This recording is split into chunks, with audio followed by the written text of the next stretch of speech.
کو وہ چیزیں ڈھانپ رہی تھیں جو اسے ڈھانپ رہی تھیں۔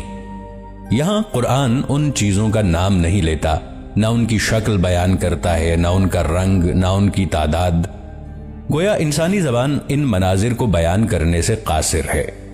تصور کریں کہ اگر کسی انسان کو ایسے رنگ دکھائے جائیں جو انسانی آنکھ کبھی دیکھ ہی نہیں سکتی، تو وہ واپس آ کر ان کا بیان کیسے کرے گا؟ سائنس ہمیں بتاتی ہے کہ ہماری آنکھ صرف روشنی کے ایک انتہائی چھوٹے حصے کو دیکھ سکتی ہے۔ Ultra violet, infra red, X rays, gamma rays اور بے شمار لہریں ہماری آنکھوں سے پوشیدہ ہیں۔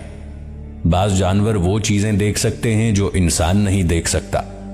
اگر ہماری دنیا میں ہی ایسی چیزیں موجود ہیں جنہیں ہم دیکھنے سے قاصر ہیں، تو پھر وہ حقیقتیں کیسی ہوں گی جو ہماری پوری کائنات سے باہر یا اس کی آخری حد پر موجود ہوں؟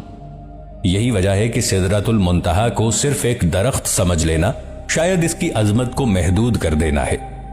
بہت سے علماء اسے ایک حقیقی آسمانی درخت قرار دیتے ہیں، لیکن اس کے ساتھ ساتھ وہ یہ بھی کہتے ہیں کہ اس کی حقیقت دنیا کے کسی درخت جیسی نہیں ہے۔ رسول اللہ صلی اللہ علیہ وآلہ وسلم نے اس کے پتوں اور پھلوں کی عظمت بیان فرمائی، لیکن ان مثالوں کا مقصد شاید صرف انسان کو ایک اندازہ دینا تھا، کیونکہ دنیا کی زبان میں آسمانی حقیقتوں کو مکمل طور پر بیان کرنا ممکن نہیں۔ اب ایک اور حیران کن بات پر غور کیجئے۔ جبریل علیہ السلام کا رک جانا دراصل مخلوق کی محدودیت کا اعلان ہے۔ انسان ہمیشہ یہ سمجھتا رہا کہ علم کی کوئی حد نہیں، لیکن سدرۃ المنتہا ہمیں بتاتی ہے کہ ایک مقام ایسا بھی ہے جہاں سب سے زیادہ جاننے والی مخلوق بھی خاموش ہو جاتی ہے۔ کائنات کی ہر دریافت ہمیں یہ احساس دلاتی ہے کہ ہم حقیقت میں کتنا کم جانتے ہیں۔